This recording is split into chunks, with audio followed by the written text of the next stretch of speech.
The desert does not forgive. That was the first thing Sadie Cole ever learned, not from a book, not from a teacher, but from her father Hank, who used to say it while checking the oil on whatever broken down machine needed his hands that week. The desert does not forgive, but it remembers everything. She thought about those words now as she dragged herself through the scrub brush on the side of Route 93 left shoulder, burning vision, swimming at the edges, the smell of burning gasoline still thick in the back of her throat. She had not screamed when the car went up. She had not cried either. She had rolled out the door before the second flame caught hit the gravel. With her shoulder first felt the joint separate with a sound that made her teeth clench, and then kept moving, because stopping was not something Sadie Cole did. Not then, not ever. The sun was low and orange over the Mojave Flats when she came out of the brush onto the wider gravel apron of a gas station.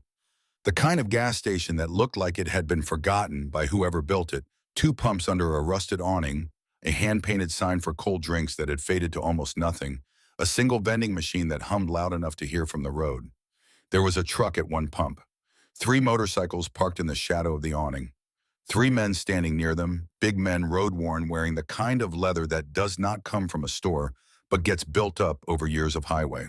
She saw the patches before she saw their faces. Hell's Angels, Silver Butte chapter. Her legs almost gave out then, not from fear, from something older and harder to name. The tallest one turned first. He had a gray beard, thick arms, and the kind of eyes that had seen enough of the world to stop being surprised by most of it.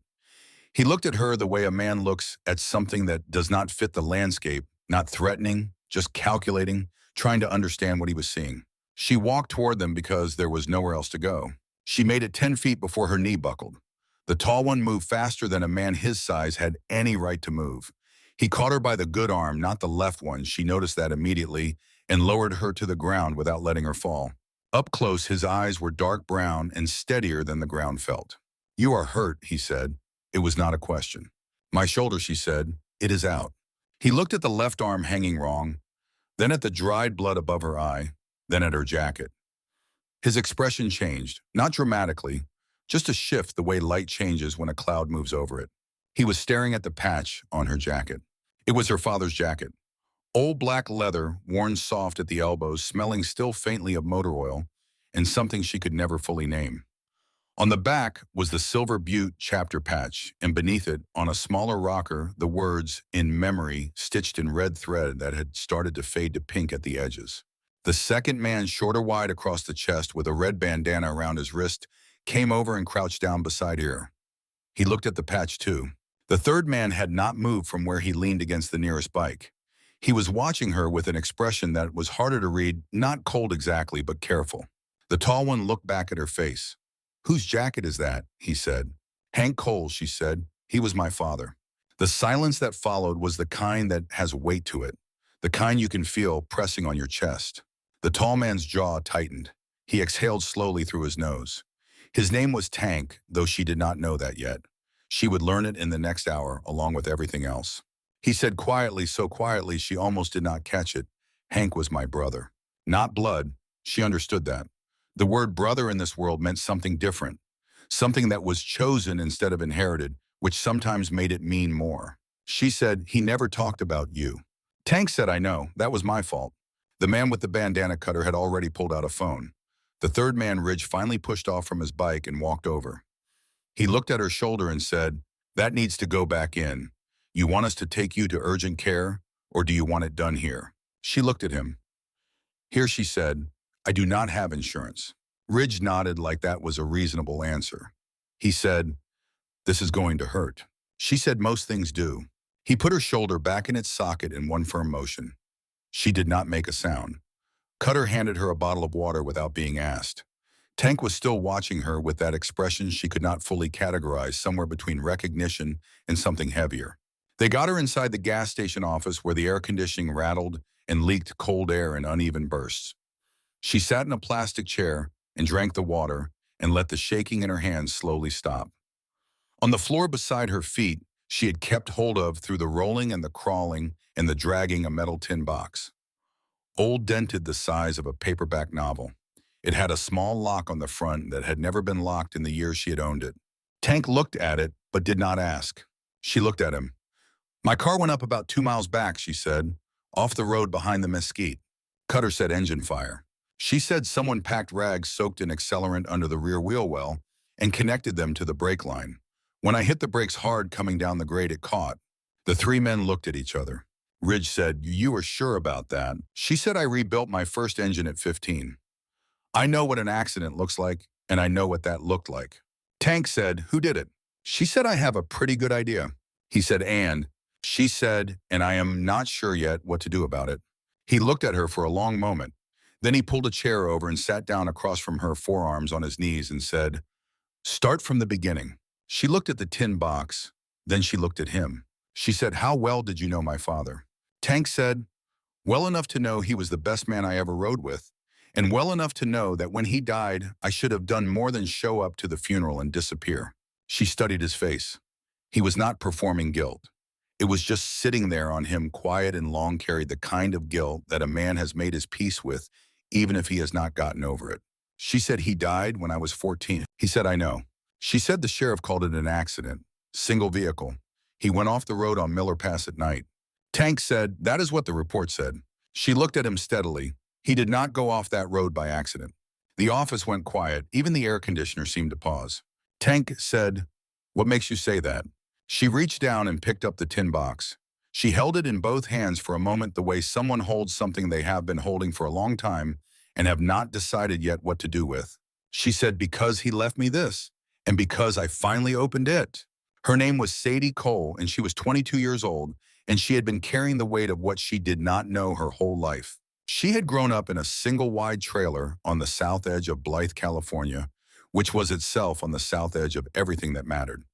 Her mother, Donna, had done her best and then stopped doing her best somewhere around the time Sadie was 10, slipping into the slow erosion of drinking and bad decisions that Sadie had watched, like whether something you cannot stop can only shelter from.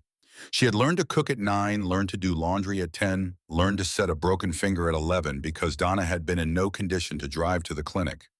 By the time her father died, she had already become competent at most of the things survival required. What she had not been competent at was grief. Hank Cole had been a large, quiet man with enormous hands and a talent for patience. He could sit with a carburetor for 3 hours without frustration. He could teach a 10-year-old girl to rebuild a fuel pump without once making her feel stupid for not knowing something. He had smelled like motor oil and coffee and faintly like the desert, that dry mineral smell that never quite washed out. He had not been home often. The road, the chapter, the endless circuit of Nevada and California, and the long stretches between. But when he was home, he was entirely present in the way that some people never manage, even when they never leave. She had not understood until much later that his absences were partly protective. She had not understood until 3 weeks ago, when she had finally opened the tin box, what he had been protecting her from. She had kept the box since the week after the funeral. One of the angels, a man she did not know, had pressed it into her hands at the graveside and said, "Hank wanted you to have this. Keep it safe." She had been 14 and devastated, and she had kept it on a shelf in her bedroom for 8 years and had never opened it because opening it had felt like closing something else. 3 weeks ago, she had been sitting in the break room at Mercer Automotive, the garage where she had worked for 2 years, eating a sandwich and scrolling through nothing on her phone, when she overheard her boss, Wade Mercer, in the back office talking to a man she did not recognize. She had not been listening at first. Then she heard her father's name. She had sat very still in the way that animals go still when they sense something wrong in the air. She had heard enough. Mercer Automotive was not primarily a business that fixed cars. She had suspected something for a while: the cash transactions, the custom modifications on vehicles she never saw again, the clients who came in after hours when the other mechanics had gone home. She had told herself it was not her problem. She had a dream and she needed the money, and Nevada had a long tradition of people not asking questions that were not pointed at them. But then she had heard her father's name and the word liability used in the same sentence, and she had understood that her policy of not asking questions had an expiration date. That night, she had opened the tin box. Inside, she found 4 things. A photograph creased along one edge of herself at age 6, sitting on a motorcycle she was far too small to ride, grinning with all her teeth. A folded sheet of paper that turned out to be a birth certificate, her own, with a handwritten note in her father's careful block printing along the margin. "This proves what they tried to hide." The third item was a small USB drive, black, the kind you could buy at any convenience store. The fourth was a letter. The letter was short. She had read it so many times in the past 3 weeks that she could have recited it in her sleep. It said, Sadie, if you are watching this, I am gone, and things have gotten bad enough that you need to know. Wade Mercer has been laundering money through legitimate businesses in this county for over a decade. I spent 2 years documenting it. I went to the sheriff first. That was a mistake. The sheriff is on Mercer's payroll. I went to a federal contact after that, but I do not know if it went anywhere. The USB has everything. The birth certificate matters because of what it proves about the property on River Road, which Mercer stole through a fraudulent transfer when you were 3 years old. That land is yours. It was your grandmother's. Do not trust the sheriff. Do not trust anyone in Mercer's orbit. I love you more than I know how to say. You are the best thing I ever did, Dad. She had read it in the trailer kitchen with the overhead light buzzing and outside the temperature dropping toward the cold desert night, and she had sat with it for a long time before she cried. And then, after she was done crying, she had made a plan. She had thought about calling someone. The question of who to call was the problem. She had no close family. Her mother Donna was in Blythe and had not been reliable in the way that mattered for years. She had friends from school and from work, but none of them had the kind of knowledge this required, and none of them had the standing to put themselves between her and a man like Mercer, if it came to that. She had thought about it for 3 nights, lying awake in the trailer in the desert dark, listening to the coyotes and the wind turning the problem over. The way her father had taught her to turn mechanical problems over, looking at each side of it until you could see which side was actually the problem and which sides were just the shape of it. The problem was not Mercer. The problem was that Mercer had protection. The problem was that the man who should have been the solution, the county sheriff, was part of the arrangement. Any local approach was therefore compromised at the point of authority. That meant federal, which meant she needed the original evidence, not a copy, because copies raise chain of custody questions that could be used to slow things down or discredit the evidence at a later stage, which was exactly what Mercer's lawyers would do. She needed the original drive, which was in Mercer's garage, so she had made a plan. The plan had involved taking the copied USB drive to work the next day and finding a way to transfer the files onto a secure email she had created from a library computer so that even if something happened to the original copy, the information would exist somewhere. She had accomplished this by pretending to fix a navigation system on one of Mercer's personal vehicles, borrowing the USB port on the dash unit to run the transfer while Mercer was at lunch. What she had not accounted for was the security camera in the back lot that she had not known about, or the fact that Mercer reviewed the footage every Friday. He had called her into the office on a Thursday 3 weeks after she had found the letter and told her she was doing great work and he was giving her a raise. He had been smiling. She had smiled back and thanked him and gone home and packed a bag that night. She had been on Route 93 heading toward Las Vegas and from there to anywhere when the brakes caught at the bottom of the grade. Now she sat in a plastic chair in a desert gas station with her father's jacket on her back and the tin box in her hands and 3 Hell's Angels watching her across a table. She told them most of it, not all of it. She kept back the contents of the letter for now, not because she did not trust them, though she did not yet fully trust them, but because she had learned in 22 years that information given too quickly and too completely had a way of moving out of your control. Tank listened without interrupting. Cutter took notes on a gas station receipt with a pen from his jacket pocket. Ridge leaned against the wall with his arms crossed and his eyes focused. When she finished, Tank was quiet for a moment. Then he said, Wade Mercer. She said, yes. He said, Mercer Automotive on Pioneer Road. She said, you know it. He said, I know Mercer. He has done work for some of the chapter over the years. Legitimate work, or what looked like it. She said, most of it is legitimate. That is how it works. 90% real business, 10% not. The real business is the cover. Cutter said, and your father had documentation of the 10%. She said 2 years of it. Ridge said, and he went to the sheriff. She said, who is on Mercer's payroll, according to my father? Tank said, Sheriff Walton. She said, that is the one. The 3 men exchanged a look. Ridge exhaled slowly. Cutter stopped writing. Tank said, your father tried to do the right thing and it got him killed. She said, that is what I believe. He said, what do you need? The directness of it surprised her. Not the words themselves, but the plainness of them. No preamble, no negotiation, no qualification. Just what do you need?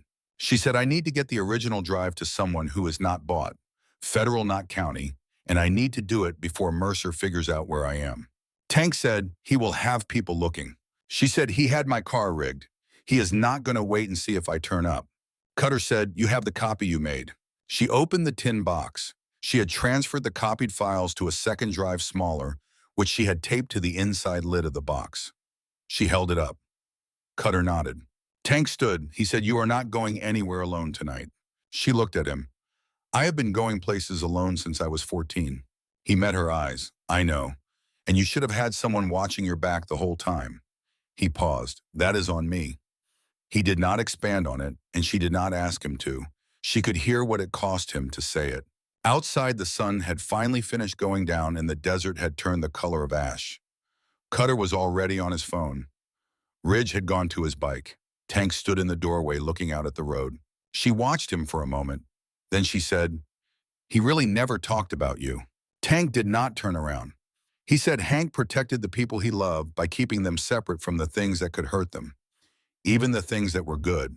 She said, that is a lonely way to live. He said, yeah. She said, for everyone. He said, yeah. She stood up and put the tin box under her arm. Her shoulder ached with a deep, steady pulse that she knew would get worse before it got better. Her head had stopped bleeding, but the dried blood was tightening the skin above her ear. She was hungry and tired, and for the first time in 3 weeks, not entirely alone. It was not comfort exactly, but it was something. Cutter came back in. He said, I have got 2 more of our guys 20 miles out.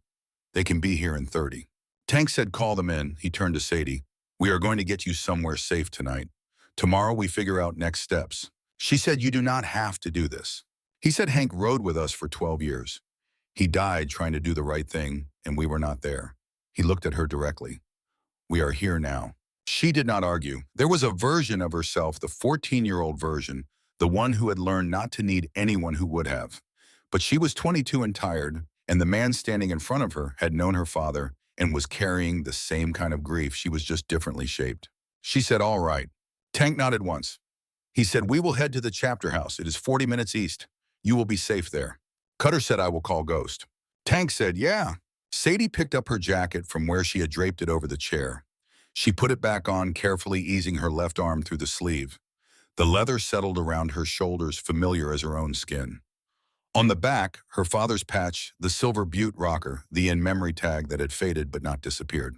She did not know yet what the next 48 hours would hold.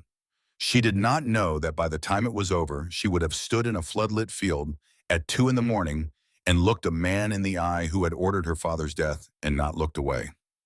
She did not know that she would find out her mother had known more than she had ever admitted, or that she would be the one to pull Cutter out of a storage bay when things went wrong.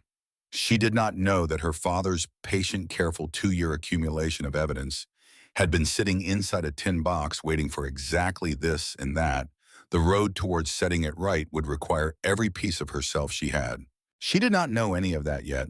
She only knew that her father had written, I love you more than I know how to say at the bottom of a letter he had left in a tin box for a daughter he knew might not find it for years, and that he had gone on anyway doing what he believed was right in the quiet way that some people do the hardest things. She walked out of the gas station into the desert night. 3 motorcycles and a pickup truck sat in the gravel under a sky full of stars. She thought, I am 22 years old, and I have my father's jacket and his evidence and the names of the people who killed him. She thought, let us see what that is worth. The road east on Route 93 at night was the kind of road that demands nothing from you except attention. The lanes were wide and the shoulders were wide, and the desert on both sides was flat enough that you could see the headlights of an oncoming vehicle 3 miles before it reached you, which gave the driving a particular quality of openness of visibility in all directions that Sadie associated with safety, not because nothing bad could happen on an open road, but because you could see it coming. Tank drove with the ease of a man who had logged enough miles on desert highways that the driving had become a kind of meditation. His hands loose on the wheel, his eyes tracking the road ahead without visible effort. Cutter was in the back with the window cracked, the sound of the wind filling in the silence. Ridge was somewhere behind them on his bike, a single headlight in the mirror. She had the tin box in her lap. She found herself running her thumb along the edge of the lid the way she had done for 8 years, the small habitual gesture of a person keeping something close without opening it. Except now it was open. Now it had been opened, and everything in it had been taken out and examined and understood. And the box was no longer a container of the unknown, but a container of the known, which was a different kind of weight. She said, "Tell me something about him, something I would not know." Tank looked at the road. He said, "What kind of something?" She said, "Anything, something you remember." He was quiet for a moment, the kind of quiet that is searching rather than refusing. Then he said, "He used to hum when he was working on an engine. Not a song exactly, just a low continuous sound, like he was thinking through the problem out loud, but without words. You would know he had found the issue because the humming would stop, and then there would be silence for about 30 seconds, and then you would hear him exhale and start taking things apart." She said, "I remember that." He said, "You do?" She said, "From the garage at the trailer. When he was home, I used to sit in the doorway and watch him work, and he would hum, and I would try to guess which part of the engine he was thinking about based on where he was looking." Tank almost smiled. He said, "Were you ever right?" She said, "Often enough to keep playing the game." He said, "He told me about that once. He said it was the first time he realized you were actually going to be a mechanic. Not because you were sitting in the garage, but because you were paying attention to the right things." She held the tin box a little tighter. She said, "He said that." Tank said, "On a long ride through Utah, we were coming back from a run, and it was late and the road was empty, and he started talking about you, the way he did sometimes when he was tired enough to stop being careful about it. He said, that kid sits in the doorway and watches me work, and you would think she is just there to be near someone, but actually she is learning everything. She does not ask questions because she does not need to. She just watches until she understands." She said nothing for a moment. Outside, the desert moved past in the dark, the pale shapes of Joshua trees, visible in the sweep of the headlights, the distant mountains, a darker dark against the sky. She said, "He saw me." Tank said, "Yes." She said, "I did not know he saw me." He said, "He saw you very clearly.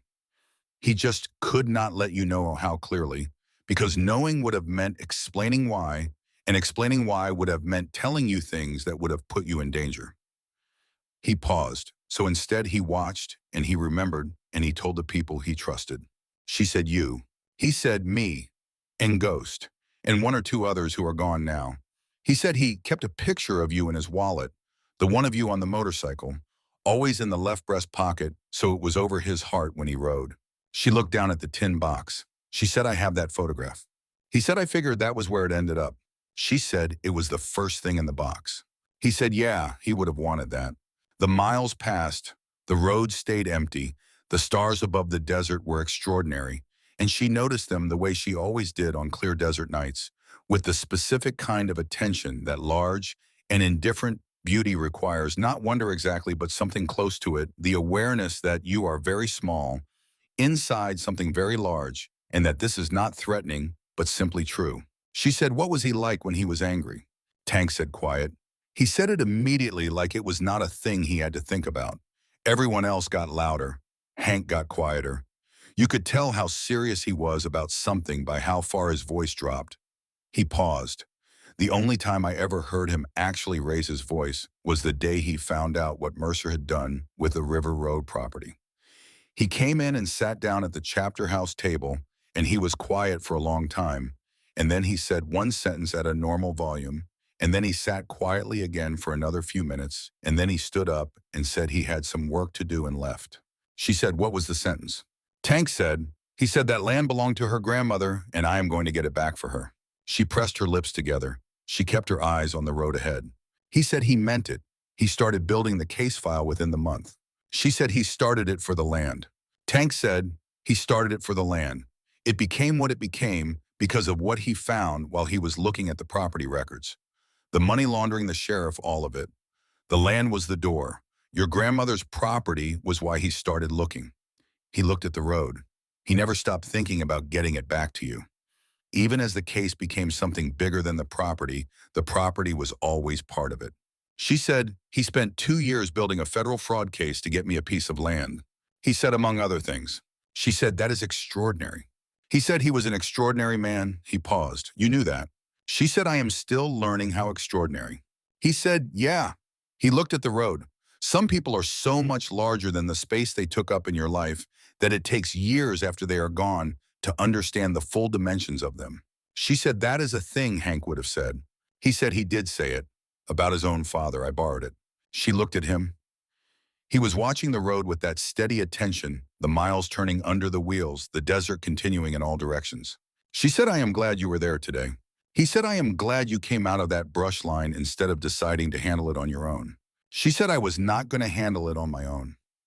I just did not know yet who I was going to ask. He said, and now you know. She said, yeah. He said, good. The lights of wherever they were going appeared ahead of them, eventually small and warm in the dark, and she shifted the tin box in her lap and watched them come closer, and the desert around them was enormous and quiet, and full of things it had been keeping for a very long time. She got in the truck.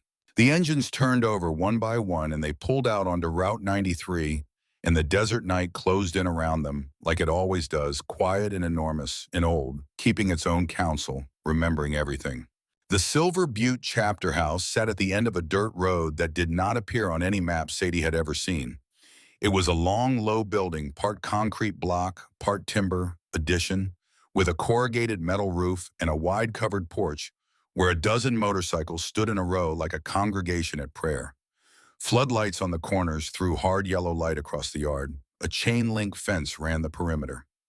The gate was already open when Tank's truck pulled in. Men came off the porch. Not many, maybe 7 or 8, but they filled the space. They were the same kind of men as Tank and Cutter and Ridge Road built, long experienced, wearing their patches like skin. They watched the charred truck pull up with the neutral attention of people who were accustomed to trouble, arriving from various directions, and had learned not to pre-assign it a shape. She had not slept well since the night she opened the box 3 weeks ago, and the accumulated deficit of it was sitting somewhere behind her eyes and in the particular heaviness of her limbs that came with exhaustion that had been managed rather than resolved. She was functional. She was sharp when she needed to be sharp. But in the quiet moments of which there had been very few, she felt the weight of it. She went to the room they had given her and lay down on the cot for an hour before the operation. She did not sleep. She lay with her eyes open and the ceiling above her and the sounds of the chapter house doing its late afternoon business filtering through the walls, and she thought about Mercer. She had worked for him for 2 years. She had made his coffee sometimes when the machine in the break room was broken, which happened 3 or 4 times a year, and he had thanked her each time with a particular warmth that she had read at the time as the warmth of a good employer. She had driven his personal vehicles when he needed work done on them, and had sat in the seats that smelled like his cologne, and had listened to the radio stations he had preset and had thought nothing of it because that was what working for someone meant. She thought now about how well she had not known him. The gap between the surface of him and what was underneath it was enormous. She understood now. Not a deception exactly, or not only a deception, but the full professional construction of a man who had decided at some point that the person he actually was could not live openly in the world, and had built an alternate version to stand in front of it.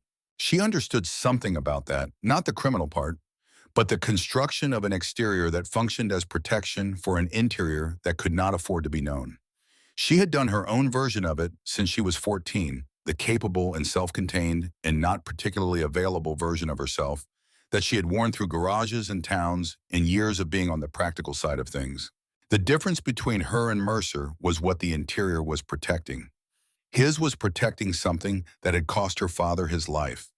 Hers was protecting something that had cost her most of the ordinary benefits of being human in proximity to other humans. She thought maybe it was time to put some of that down. Not all of it. Some of it was just who she was. The capability, the self-reliance, the preference for practical thinking over feeling thinking. Those were features, not bugs, as the engineer said, and she had no intention of becoming a different kind of person. But the part that held everyone at arm's length, not because they were dangerous, but because closeness in general had been available to her in such limited supply that she had learned to ration it like a desert resource, that part she could loosen. She had been doing it already, she realized, without deciding to. 3 days of it, Tank catching her before she hit the ground, Cutter handing her water without being asked, Ghost saying you are safe here tonight like it was a simple fact. The vote at the motel that had been unanimous. She had been receiving all of it more openly than she usually received anything, and the world had not ended and she had not lost anything, and in fact what had happened was the reverse of loss. She lay on the cot and thought about that. Then she got up and went back to the main room, because lying still was not something she was built for, and the operation was in a few hours, and there was more she could contribute to the preparation if she was present for it. Ghost met them at the truck door. He was the chapter president, and he looked it not in size, though he was substantial, but in the quality of stillness he carried.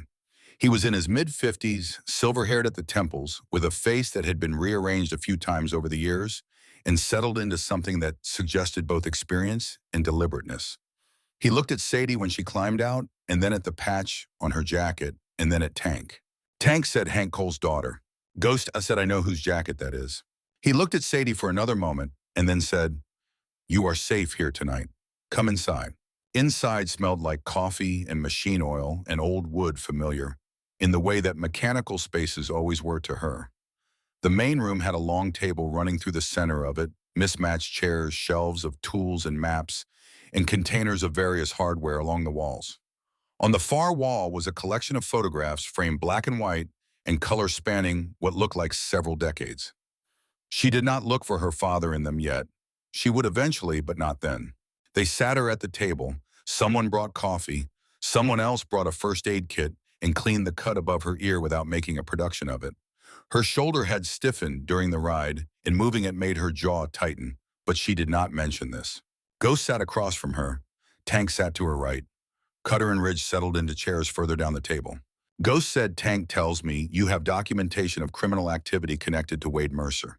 She said 2 years of it compiled by my father before he died. Financial records, property transaction records, evidence of payments made to law enforcement, specifically Sheriff Walton's office. Ghost said, and your father brought this to Walton.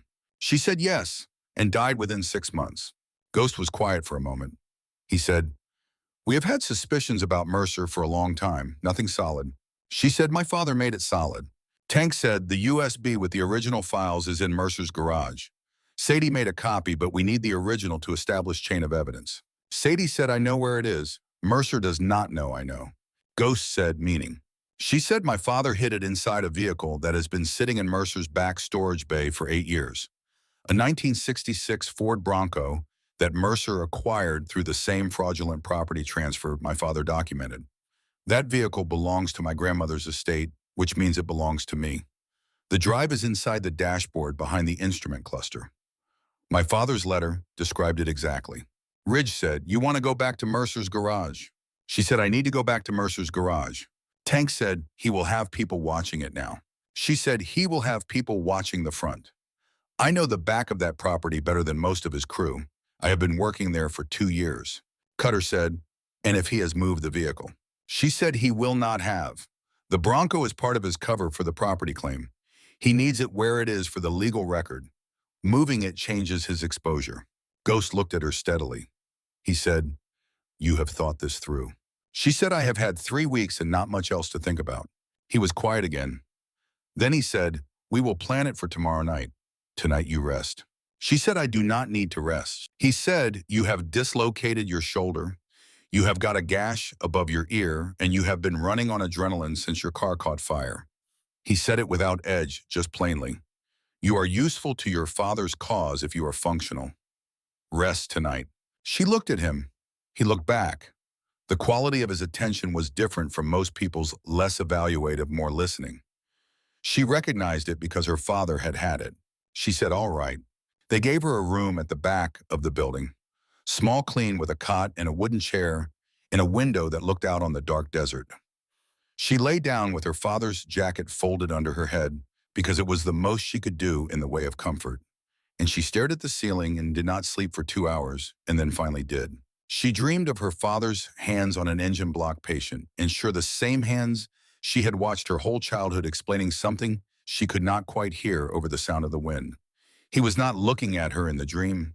He was looking at the engine the way he always had, with his whole attention, and she was standing beside him in the way she had always stood beside him, close enough to see what he was doing, learning without being taught, which was the best kind of learning.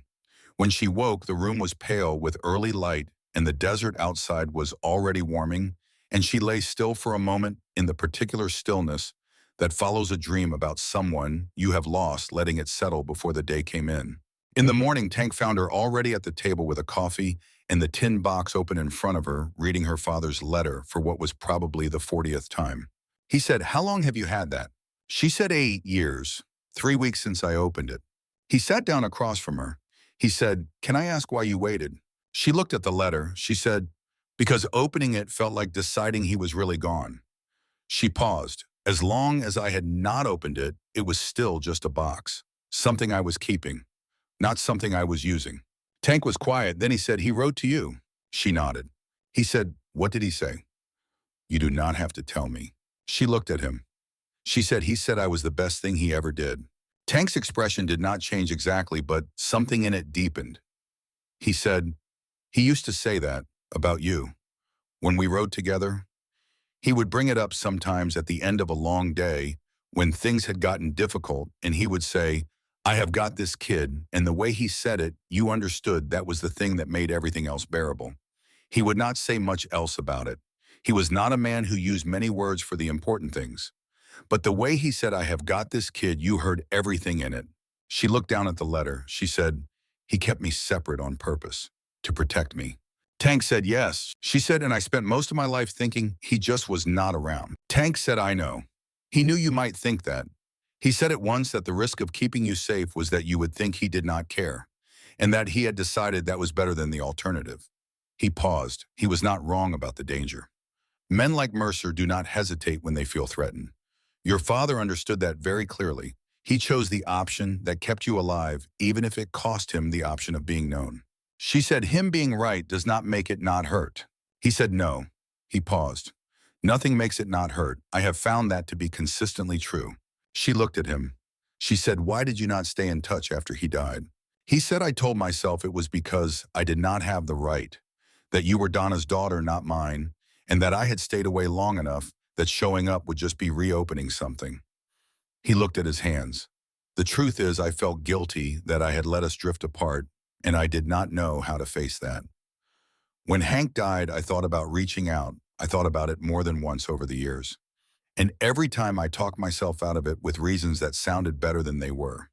He said it evenly, not asking for absolution, just stating it. "That was wrong. I have known it was wrong for 8 years." She said, "I am not going to tell you it was not." He said, "I do not need you to." She said, "But I am also not going to hold it against you for the rest of my life." She folded the letter and put it back in the box. "I have got other things to hold." He looked at her for a moment. Then he said, "You sound like him." She said, "Good." They went over the plan for Mercer's garage through the morning. Cutter had drawn a rough layout of the property from memory, having brought his own bike in for work twice over the past few years. Sadie corrected it in 3 places, added the location of the security camera she knew about, indicated the blind spot along the east wall, where the outdoor camera had been angled wrong since a minor flood 2 summers ago had shifted its bracket. She would go in through the east fence at the back storage yard. Ridge and another rider named Blade would position themselves at the 2 road exits in case Mercer had posted men on the street. Tank and Cutter would be at the east perimeter as backup. The Bronco was in Bay 7 of the back storage building, which was technically a separate structure from the main garage and used primarily for long-term storage on vehicles in legal or title dispute. She knew the combination to the side door of the storage building because she had used it regularly over 2 years. If Mercer had changed it since she left, she had a secondary entry point through the roof access hatch that had not had a functional lock since she first started there. The chapter house in daylight was different from the chapter house at night in the way that all working spaces are different when you can see everything. At night, it had been a refuge, a place of hard light and safe perimeter, and the particular security of many people in a defined space. In daylight, it was a place of business.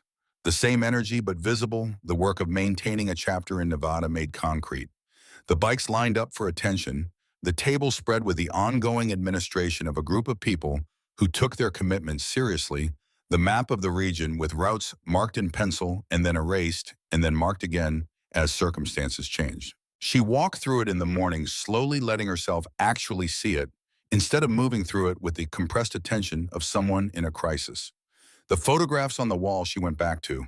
There were 40 or 50 of them, spanning what she now estimated at 30 or more years, the oldest ones black and white and small, the newer ones larger and in color.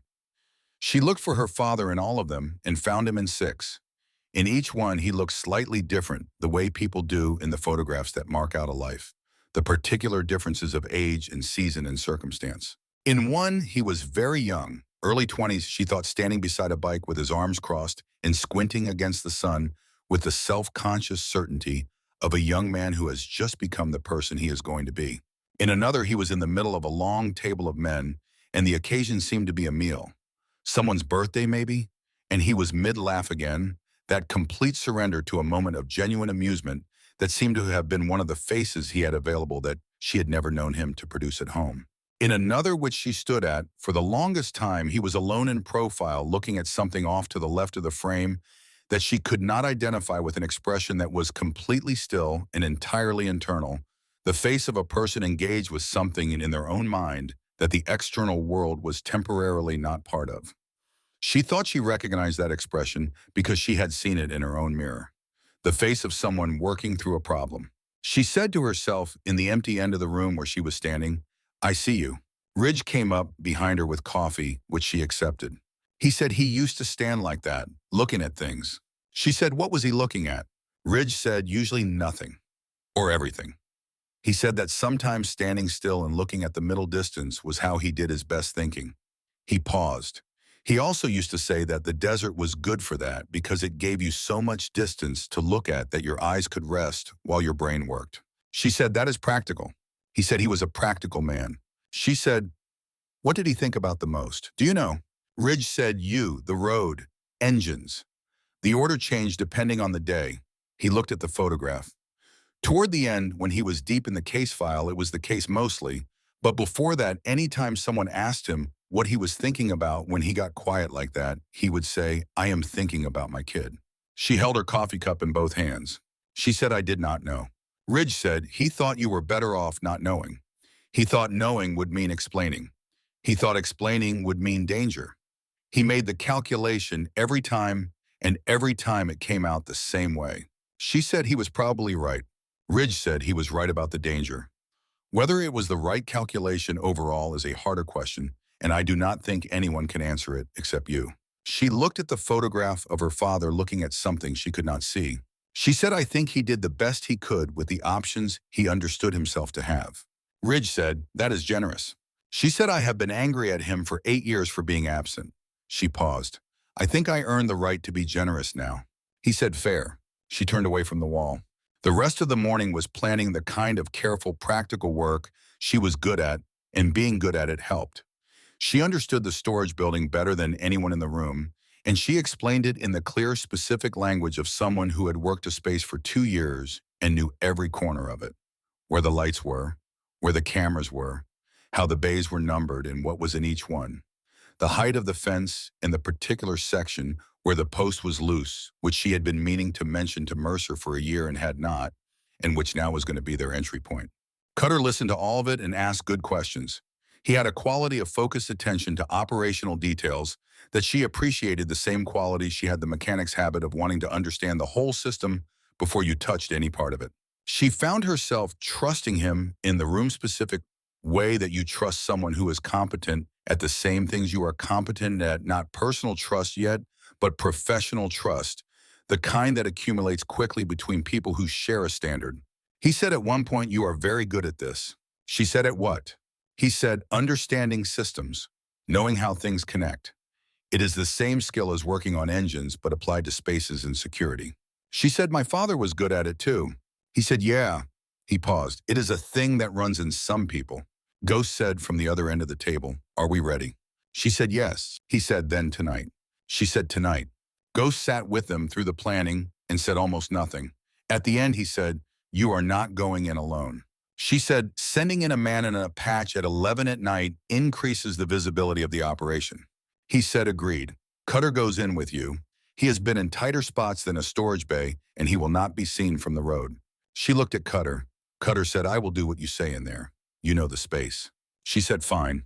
That afternoon, while Ridge was reviewing routes and Blade was checking equipment, Sadie drove with Tank in his trucks to a storage unit in the town of Ridgecrest, 40 miles south, where Tank had a contact who could look at the copied files on the drive she had and give them a preliminary read on what they had and what it would mean federally. The drive to Ridgecrest with Tank was the first long stretch of time she had spent alone with him since the gas station, and it had a different quality than the chapter house hours, where there were always other people and purposes in the particular social organization of a group with structure. In the truck, it was just the two of them, and the road in the desert doing its slow, patient thing around them. She had been thinking about what to ask and what not to ask for a while. There were questions she had been carrying for 8 years that had always been unanswerable because there had been no one to ask. Now there was someone. The question was whether asking was useful or whether some things were better left as gaps, and she had been going back and forth on this with herself since last night. She decided to ask. She said, "What happened the day he died?" Tank was quiet for long enough that she thought he might not answer. Then he said, "We do not know exactly. He was riding alone. He did it sometimes took a run by himself when he needed to think the long way around through the mountains, the way that goes over Miller Pass." She said he did it often. He said often enough that nobody was alarmed when he left that night. He was going to be back by morning. He was always back by morning when he did the Miller Pass run. She said, "But not that time." He said, "Not that time." He paused. They found the bike at the bottom of the slope north of the summit. Single vehicle, no witnesses, the road was empty. The sheriff's report said he missed a curve at speed. It was plausible. The curve is genuinely dangerous. People have gone off it before and since. She said, he said, but Hank had ridden that road 30 times at least. He knew every curve of it. And he had told me maybe a week before that he was getting close to having what he needed to take the case to a federal contact he had identified. He said it quietly the way he said important things. He said, "I think I have enough now. Another week or two and I will have enough to move." She said he never got the 2 weeks. He said no. The road went on ahead of them, and the desert on both sides was doing the late afternoon thing of turning gold at the edges, the light going soft and long, the shadows of the Joshua trees stretching out toward the east. She said, "You believed it was not an accident." He said, "I believed it was not an accident from the moment I heard. But believing and proving are different things. We had nothing. The report was clean. Walton ran a clean report." He paused. "If Hank had gotten the evidence to federal hands before they moved on him, we would have had something to work with. But without the evidence, without the case he had been building, without the drive, we had nothing but our belief and our grief, and neither of those was going to move anything." She said, "So you buried him and moved on?" He said, "We buried him." He paused. "We did not move on. But we could not stay still either." He looked at the road. "I should have looked for the evidence. I should have looked for you. I knew he had been building something, and I should have tried to find it. I did not because I told myself it was not mine to find, and because I was grieving, and because I did not think clearly enough about what Hank would have wanted." He paused again. "I have been wrong about that for 8 years." She said, "You know what he would have wanted now?" He said, "Yeah." She said, "Better late than not at all." He said, "Yeah." She said, "I mean that." She said it clearly, looking at the road rather than at him. "I am not saying it to let you off the hook. I am saying it because it is true and because holding it against you is not something I am interested in doing. It does not help me, and it does not help what we are doing, and it does not honor my father, who was not the kind of person who held things against people when they were trying to do right." He was quiet. She said, "He forgave people, did he not?" Tank said, "Yes." She said he was not naive about it. He understood that people failed in specific ways and for specific reasons, and that the reasons were often comprehensible, even when the failures were not acceptable. He said, "That is exactly right." She said, "He taught me that without meaning to, just by being the way he was." Tank said, "The best teaching is like that." She said, "Yeah." They drove the rest of the way to Ridgecrest, mostly in silence, but it was a different kind of silence than before. Less the silence of two strangers being careful with each other, and more the silence of two people who have said the things that needed saying and are now simply in the same space, which is its own kind of ease. Gerald's storage unit was on the east side of Ridgecrest in an industrial stretch where several storage facilities sat adjacent to a feed supply and a tire shop, the practical infrastructure of a working desert town. Gerald himself was waiting at the unit when they pulled up, his reading glasses already on a thermos of coffee under his arm. He looked at Sadie for a moment when she got out of the truck. Then he said, "You look like your father." She said, "People keep telling me that." He said, "It is a compliment of the first order." He opened the storage unit. "Come in. Let us see what Hank left us."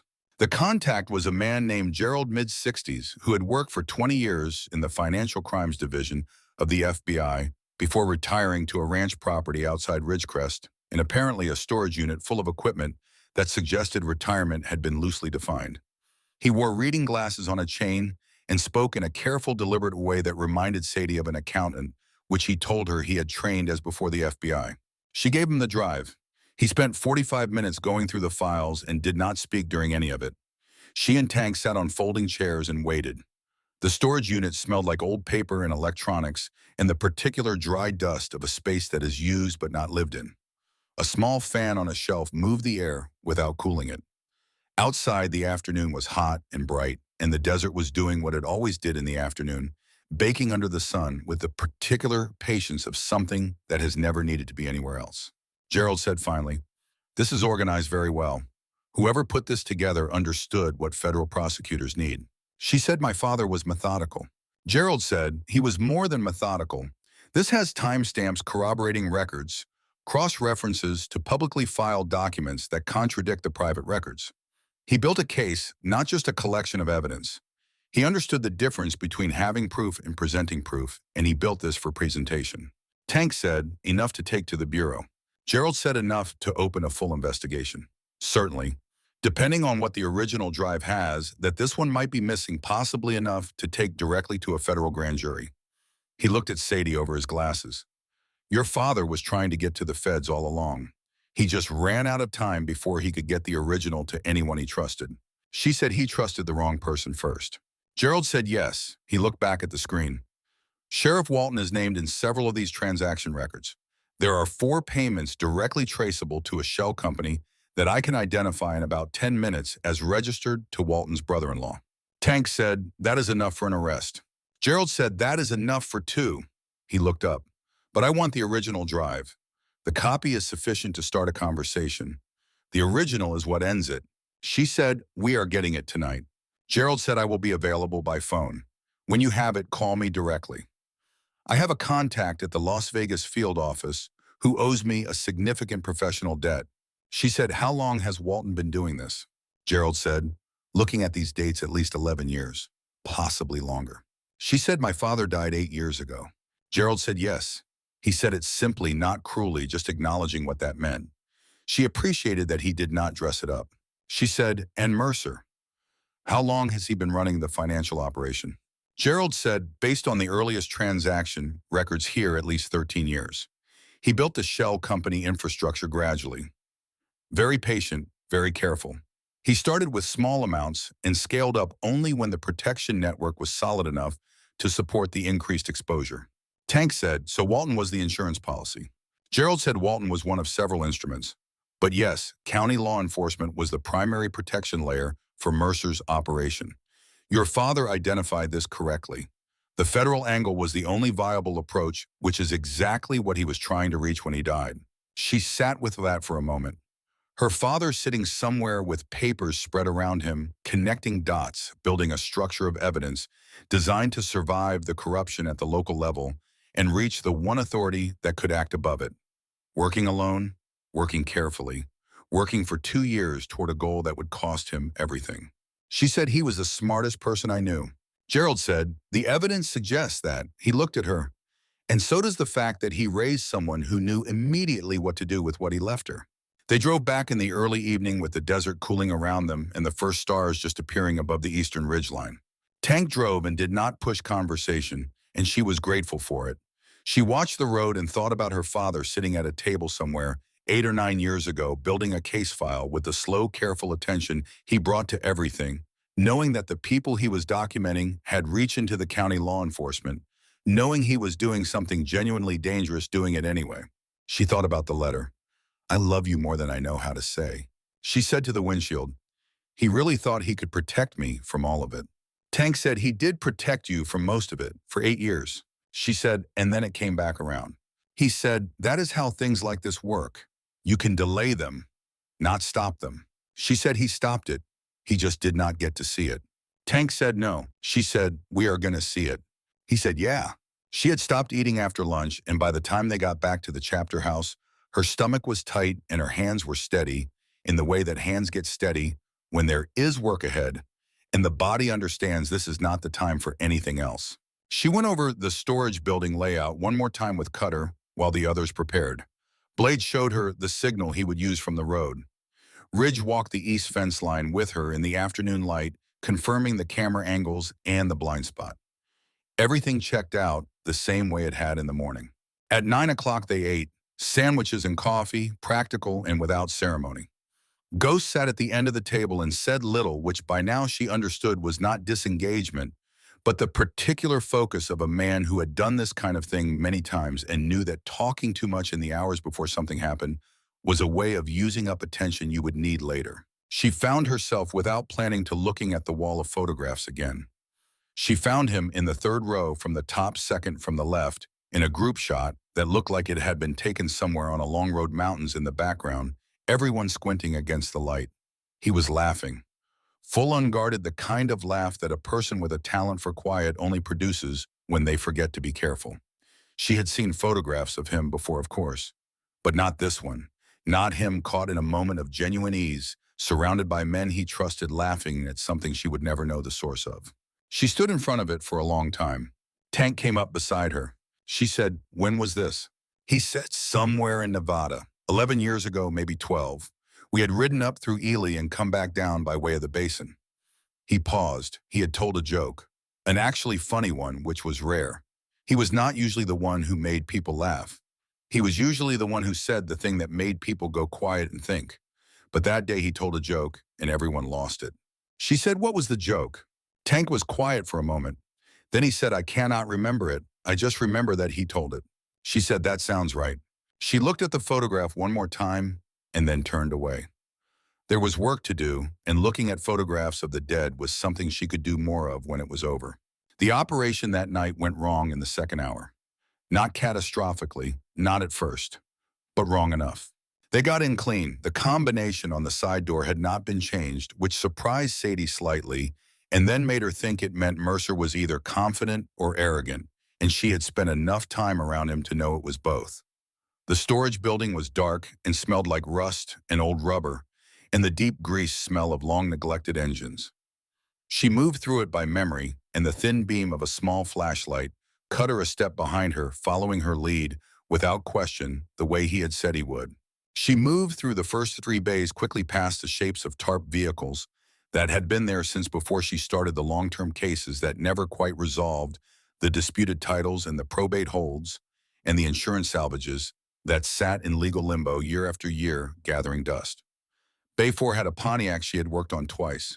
Bay 5 and 6 were empty, which was unusual, and she noted it without pausing, because the thing about unusual was that it could mean several different things, and you did not know which one until you had more information. The Bronco was in Bay 7 exactly where it had been every day of the 2 years she had worked there.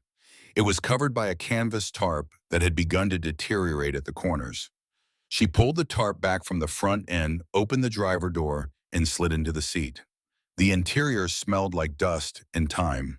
The dashboard was intact. She found the seam on the right side of the instrument cluster by Phil pressed, in the way her father's letter had described, and the panel released on a small hinge she would not have found by accident. Behind it, in a shallow space between the cluster and the firewall, was a small black USB drive held in place by a strip of electrical tape that had dried to near nothing over 8 years. She took it out carefully. She turned it over in her hand.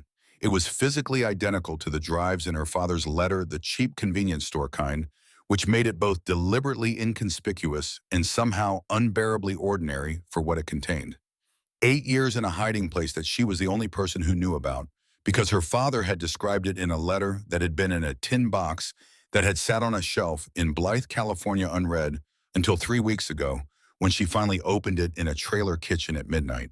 Her father had trusted her with this, had trusted the version of her he would never meet, the 22-year-old, the mechanic, the girl who had grown up hard and competent and not particularly prone to being stopped by difficulty. He had read who she would become and the person she was at 14, which was an act of faith that she was only now holding this drive beginning to fully understand. Cutter behind her said quietly, "You got it." She said yes. She was putting it in the inside pocket of her jacket when the side door they had come in through opened. Not Blade, not Ridge. Two men she had never seen moving fast and quiet with the practiced efficiency of people who had done this kind of thing before. Cutter reacted before she fully processed it, putting himself between her and the nearer man, which cost him a hit to the ribs from the second one's elbow that she heard even in the dark. She came off the Bronco seat, moving, not running, not panicking, using the confined space the way she knew it, and the two men did not. The first man reached for her jacket. She twisted, caught his wrist, drove her good shoulder into his chest, and put him against the side of the Bronco. He was larger than her by 30 pounds, and it did not matter because she had the physics of the space and he didn't, and she had been doing physical work since she was 9, and her arms were not soft. He tried to recover his footing, and she used that moment, the moment of balance regaining, to put her elbow into his chin and step past him. The second man had cut her down on one knee.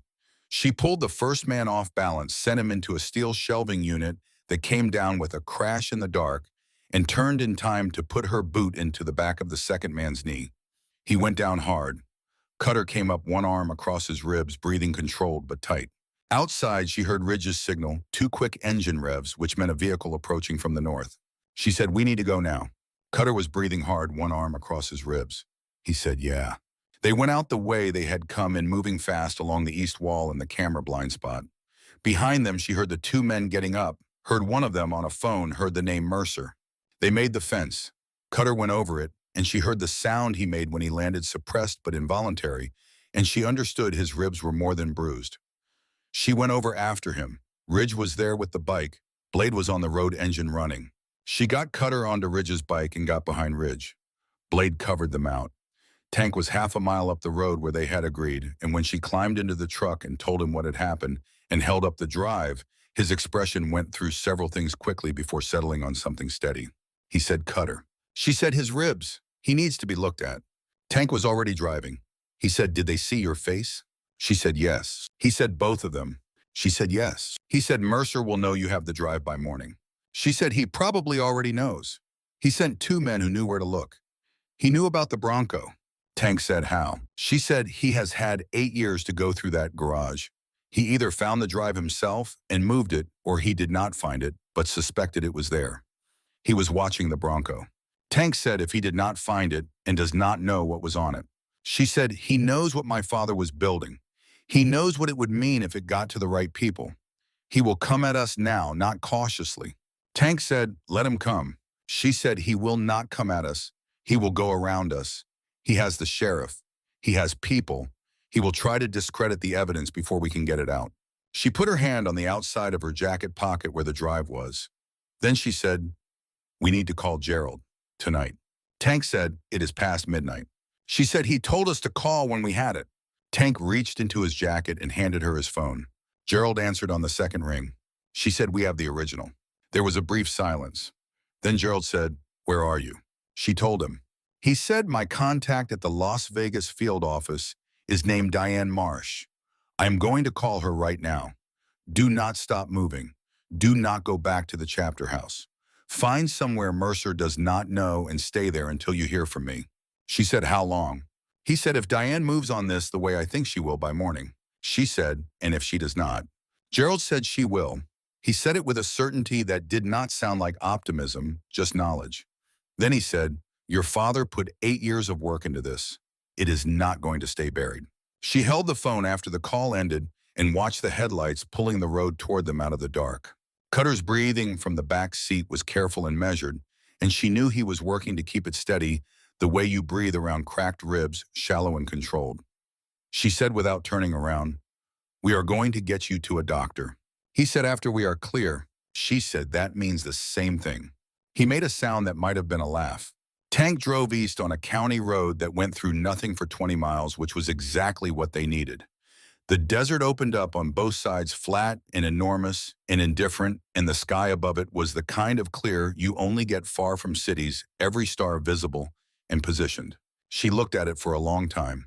She thought about her father driving roads like this one at night, the way bikers do alone with the engine, and the dark and the vast sky above carrying what he knew, and choosing every day to keep carrying it. Building a case file, hiding a drive inside an old truck, writing a letter to a daughter who would not read it for 8 years because he was going to do what was right, and he knew there was a cost to that, and he was willing to pay it. She thought about how lonely that must have been. She thought about how much he must have loved her to do it all that quietly. The truck moved through the dark, and the desert kept its silence around them, and she kept her hand pressed against her jacket against the drive, and she did not let herself cry, though the wanting to was very large and very close. Not yet, she thought. Not until it is done. They found a motel 40 miles east of Ridgecrest called the Desert Star that had 12 units of flickering vacancy sign and a night clerk who asked no questions beyond cash or card. Tank paid cash. They took 2 rooms side by side and got Cutter lying down with his ribs wrapped in ice from the machine at the end of the lot. Ridge and Blade posted themselves outside, one at each end of the building phones on engines cold. Sadie sat on the edge of the bed in her room with the door between the rooms open and the tin box in her lap and did not sleep. She heard Tank moving in the other room, the low sound of conversation when he checked in with Ghost, the occasional creak of the floorboards as he stood and paced and sat again. He was doing what she was doing, processing, planning, waiting. She recognized the rhythm of it because it was her own. She opened the box and went through it again slowly, item by item, the way you do with things that matter when you need to remember that they are real. The photograph of herself at 6 on a motorcycle, too large for her, grinning so hard her eyes were mostly closed. She had no memory of that day. She had been too young. But she could see in the photograph that whoever was behind the camera, and she knew now it had been her father, had gotten her laughing in the instant before the shutter went, and the result was the most completely happy version of herself she had ever seen documented. She looked at it for a while. The birth certificate, the copied drive still taped to the lid, the letter. And then at the very bottom of the box, under the folded letter, something she had never noticed because she had always stopped when she found the letter and not gone further. A small piece of folded newspaper, old, the paper browned at the edges and soft as cloth. She unfolded it carefully. It was a photograph clip from what appeared to be a local Nevada paper, no date visible because the date had been torn away. The photograph showed a group of men standing in front of a row of motorcycles. She recognized the silver Butte chapter patch on several of them, recognized a younger Tank at the left edge of the frame, and there in the center, grinning with all his teeth at something off to the right, her father, Hank Cole, taller than she remembered, or maybe memory had shrunk him. Dark hair, big hands visible even in the photograph. He was wearing a jacket she recognized as the one she now wore. On the back of the photograph, in her father's handwriting, it said, "This is what it meant to belong somewhere. I hope you find your version of this, whatever shape it takes." She sat with that for a long time. She thought about the years she had spent not belonging to anything. The trailer in Blythe, the series of jobs, garages, mostly because she was good with engines and because being good at a thing is one of the few reliable substitutes for belonging. The acquaintances she had called friends and the friends she had held at a distance without quite realizing she was doing it. The way she had always felt in every room she entered, like a person who was present by coincidence rather than by right. She thought about the past 3 days, about Tank catching her before she hit the ground, about Ghost saying you are safe here tonight without hesitation, about the chapter gathered on the porch, the vote that had been unanimous, the patch that was now in this box beside the photograph. She folded the newspaper photograph back up and put it in the box. She put the box on the nightstand and lay down on the bed with her father's jacket over her like a blanket and watched the ceiling and waited for morning. The motel room was the kind of room that exists in a purely functional relationship with the concept of shelter. A bed, a chair, a lamp that worked if you hit the switch twice, a window that looked out on the parking lot, and beyond it, the flat dark of the desert extending in all directions. She had stayed in rooms like this before driving through Nevada and California on the various legs of her life, and she had always slept adequately in them because she was the kind of person who could sleep when sleep was necessary and stay awake when staying awake was necessary, and which was called for was never a question about preference, but about circumstance. Tonight, she sat on the edge of the bed and did not sleep for a long time. She put the tin box on the nightstand and looked at it. 8 years it had sat on a shelf in Blythe. 8 years of being kept and not opened, of being preserved in the particular amber of a decision that had never quite hardened into either opening it or getting rid of it. Every time she moved, which she had done 4 times since leaving the trailer. At 18, she had packed the box in the center of whatever bag she was carrying and carried it to the next place and put it on the next shelf. It had been in Barstow for 7 months and in Kingman for a year, and in the various rooms she had rented in Nevada for the past 3 years. She had told herself she was keeping it because she was not ready.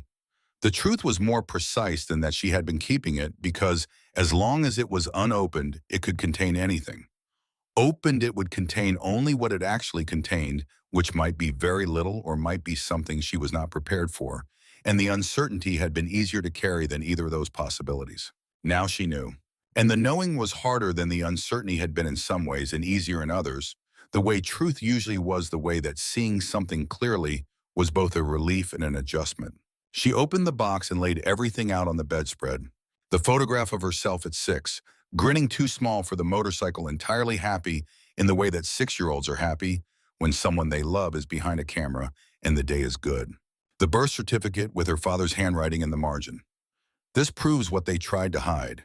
His handwriting was familiar, even after 8 years, the careful block letters of someone who had learned to write legibly, because illegibility was a form of sloppiness, and sloppiness had consequences. The copied drive still taped to the lid, the letter, and the newspaper photograph. She had laid it all out on the bedspread, and she looked at it for a while. This was everything her father had left for her. These 5 things: a photograph from her childhood, a legal document, an evidence drive, a letter, and a clipping from a newspaper. It was not everything he had been, but it was what he had been able to give her, which was different, and she thought it was actually quite a lot when you considered what it had cost him to accumulate it and preserve it and trust that she would find it and know what to do with it. She picked up the letter and read it one more time. She looked at the last line for a long time. "I love you more than I know how to say." She put the letter down. She said out loud to the empty room, "I know, Dad." She said, "I know you did." She lay down with the jacket over her and the tin box on the nightstand, and she thought about her father humming over an engine in a trailer garage in Blythe, with his daughter in the doorway watching, and she thought about the photographs on the chapter house wall, and she thought about the note on the back of the newspaper clipping, and eventually, sometime around 3 in the morning, she slept. At 2:30 in the morning, the phone rang. "Gerald." She answered immediately. He said, "Diane Marsh has been briefed. She has reviewed the summary I sent her from the copied files. She is bringing in 2 other agents, and they will be meeting you at a location I am going to give you at 9 tomorrow morning." Sadie said, "What happens then?" Gerald said, "You hand over both drives. They will begin formal chain of custody. Your original files, combined with the federal financial records they already have on 2 of Mercer's shell companies, will be sufficient to execute search warrants within 48 hours. He paused. "She said to tell you that your father's documentation is the most thorough private evidence package she has seen in 20 years. Sadie said he was thorough about most things. Gerald said, "She also said, because I asked that the property transfer records should be sufficient to support a civil recovery of the River Road property. It will take time, but it is there." She sat with that for a moment. The land her grandmother had owned that had been taken through fraud, that her father had documented and tried to restore, that she had grown up not knowing existed as something owed to her. She said, "Okay." Gerald said, "Try to sleep." She said, "I will try." She did not sleep. What she did instead was think about her mother. Donna Colborn, Donna Hartley, from a town in the California desert that she had left at 18 and never quite stopped running from, even after she stopped moving. She had been pretty once in the photographs from before and had carried herself with a kind of carelessness that in the right light looked like confidence. She had met Hank when she was 21, married him at 23, had Sadie at 24, and had spent the next decade slowly losing her grip on the structure of the life she had built, not dramatically, not all at once, but in the incremental way of someone who has not built it on something solid enough to withstand the pressures that turned out to be real. Sadie had spent years being angry about this, and then years not being angry about it, and now she was in a place past both, which was not forgiveness, exactly, but was close enough that the distinction stopped mattering most days. Her mother had been weak in particular ways at particular times, and the consequences had fallen mostly on Sadie, and it was true, and it was done. But there was something else she had been sitting with since Gerald had mentioned the 11-year timeline. Mercer had been operating for 13 years. Walton had been on his payroll for at least 11. Her father had died 8 years ago. Donna had known Mercer. That much was clear now from the way Mercer had operated with such confidence around the garage, the way the mechanics who had been there the longest spoke about long-standing arrangements, the way certain names came up with the comfort of familiarity. Donna had known things she had not told Sadie. She did not know yet how much. She did not know whether it was knowing in the way of being told or knowing in the way of suspecting and choosing not to look. She did not know whether Donna had been paid for her silence or frightened into it, or whether she had simply looked at the situation her husband had put them in and made a calculation about survival that she had been living with ever since. She would find out after. Morning came the way desert mornings do, fast and bright and without apology. The sun hit the windows and the temperature rose 20 degrees in 40 minutes, and the world went from dark to bleached in what felt like a single breath. Cutter was up before everyone, which was typical, apparently according to Ridge, who said it with the mild exasperation of someone who had shared enough mornings with a person to find their habits maddening. His ribs were cracked, not broken, a distinction he made with some satisfaction. He moved carefully, but he moved. They ate at a diner 2 miles from the motel, a genuine one, the kind with a counter and round stools and a pie case under glass, and a waitress who refilled coffee without being asked. Sadie ate eggs and toast and drank 3 cups of coffee and listened to Tank and Ghost, who had driven out in the early hours to join them, go over the plan for the 9 o'clock meeting. The meeting location was a federal building in Barstow, which was far enough from Mercer's territory to be safe and close enough to reach without doubling back. Diane Marsh had confirmed by text to Gerald that she and 2 colleagues would be there. Ghost said, "You should go in with Tank, not the whole chapter.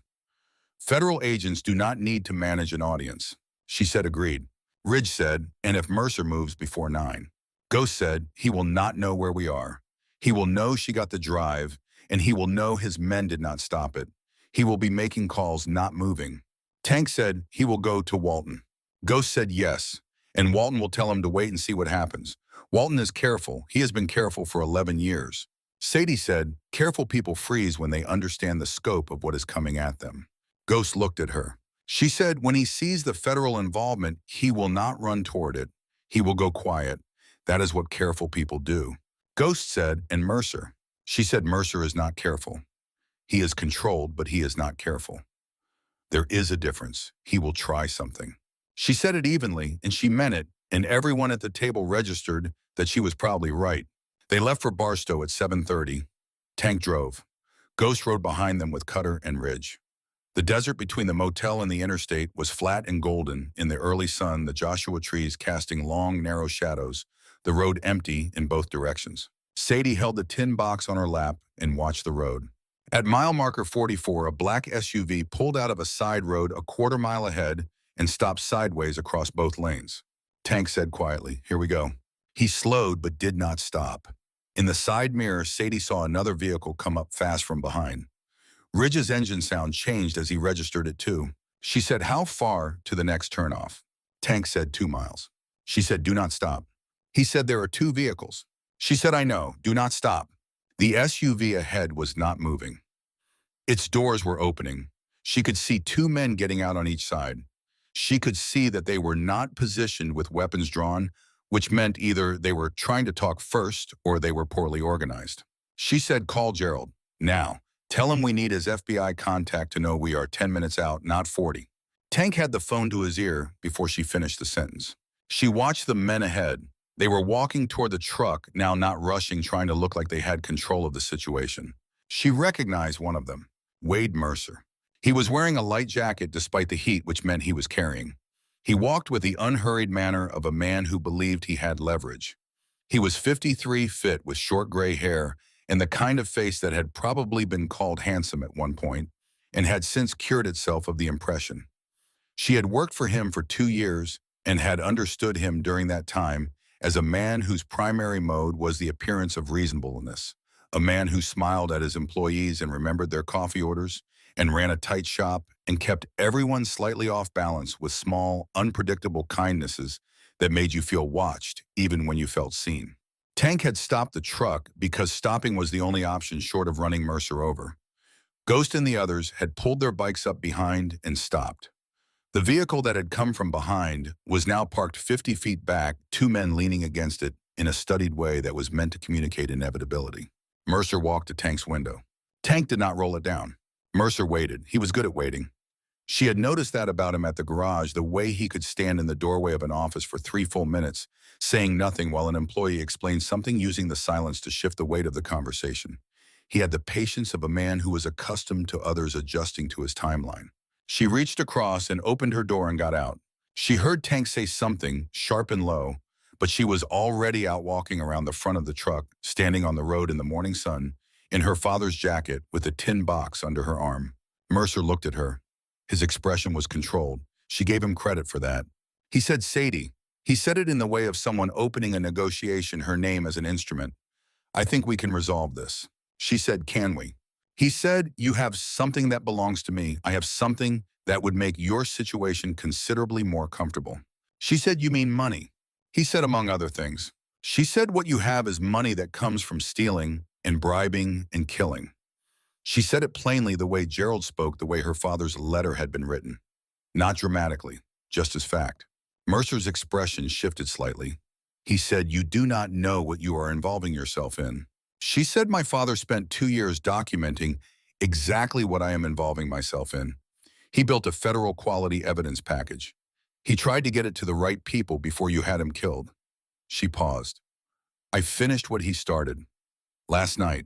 Something moved in Mercer's face then. A brief, genuine calculation. He had not been certain about the full extent of what Hank had built. She could see that now in the shift of his expression, the almost imperceptible reassessment happening behind his eyes. He said carefully, "Whatever you think you know." She said, "Is already with the FBI, both drives. Filed this morning." She looked at him steadily.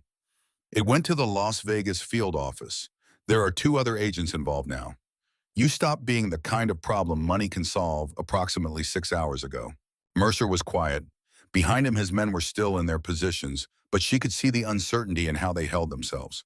They were paid by Mercer, not loyal to him, and the distinction mattered at moments like this. She said, "You can walk back to your car and call your lawyer, which is the only productive thing you have left to do.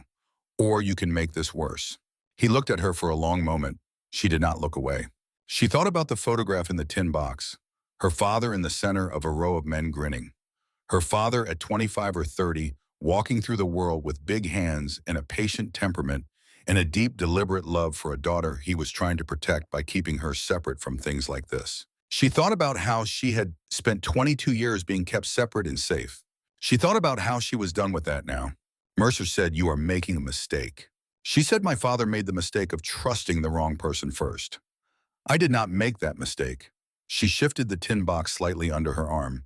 "You are going to want to get back in your car." It was Ghost who settled it. He had ridden his bike slowly forward and was now positioned 10 feet behind Sadie. Engine idling, and then Cutter was beside him, and then Ridge, and then Blade, and behind them a rumble from the road that built steadily louder, and from the south came 6 more Silver Butte riders who had apparently been trailing them since the motel at Ghost Direction Insurance that had just become necessary. Mercer's men looked at the bikes and looked at each other. Mercer looked at all of it. Then he looked back at Sadie. She said nothing. He said nothing. He turned around and walked back to the SUV. His men got in. The SUV backed off the road slowly and then turned and drove north. The truck that had come from behind followed it. She watched them go. Then she turned around and leaned against Tank's truck for a moment because her legs were informing her that the adrenaline had been covering a great deal. Tank was out of the truck and beside her. He said, "You all right?" She said, "Yes." He said, "You could have gotten back in the truck."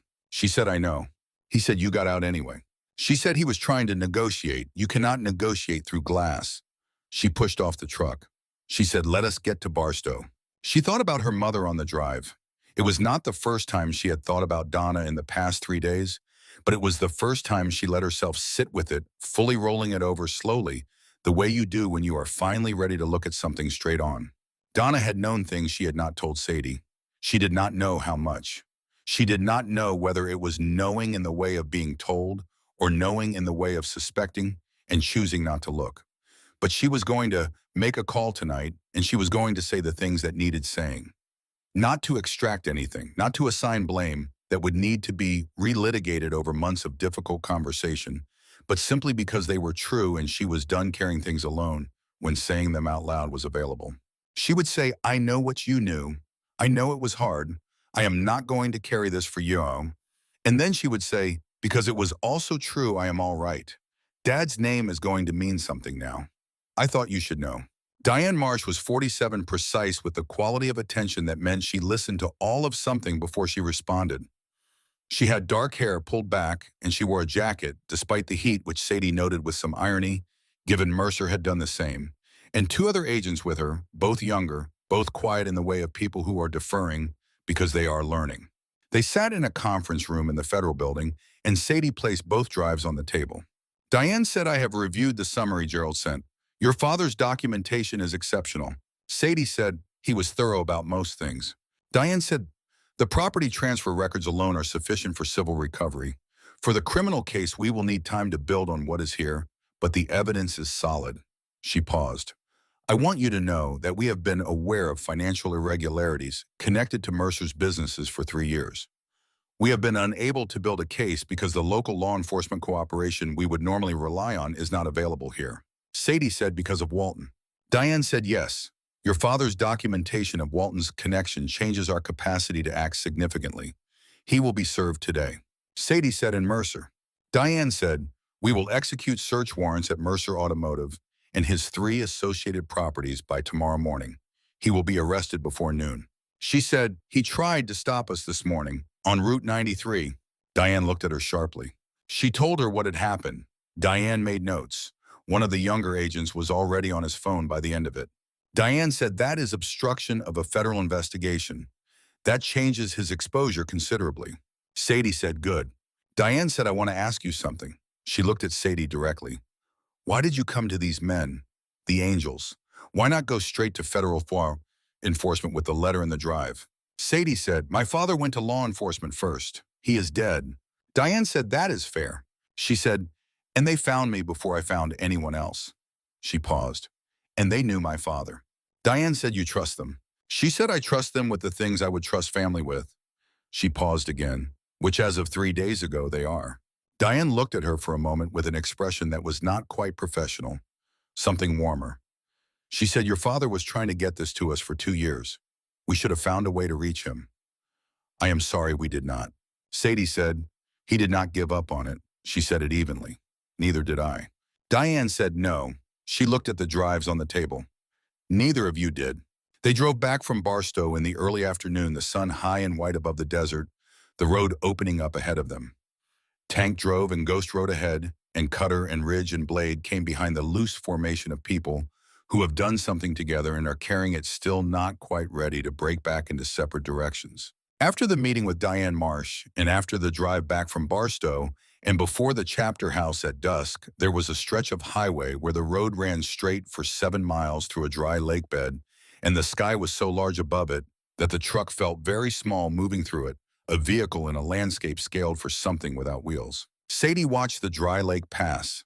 The surface was cracked in the particular hexagonal pattern that dry alkaline flats develop, each section a few inches across the whole vast expanse of it, like looking at something cellular under magnification. She had driven through dry lake beds before and had always found them unsettling in a way she could not quite articulate, the flatness of them, the absence of any vertical element, the way they made you feel that you and the horizon were the only things breaking the otherwise complete levelness of the world. But today it looked different. Today it looked like possibility, like a space that had been cleared. She thought, it is done. She said it out loud to herself quietly just to hear it. It is done. Tank heard her. He said, yeah. She said, I have been waiting for 3 weeks for the thing that comes after the doing. The feeling of it being finished. He said, how does it feel? She thought about it honestly. She said, like standing in a room after you have moved all the furniture out. The room is the same room, but it is different because there is space in it now that was not there before. He said, that is a good description. She said, I do not know yet what goes in the space. He said, that is how spaces are supposed to feel at first. She said, my father would have had something more concrete to say about it. Tank said, he would have said, you finished a job, now find the next one. He paused, but he would have been wrong to say it that quickly. He would have known you needed a day first. She said, a day. He always said that after a hard stretch of work, you owed yourself one day of not working before you looked at what was next. He said otherwise you carried the last job into the next one and contaminated it. She said, did he take the day himself? Tank said, almost never. He was better at the advice than the practice. He paused. Most people are.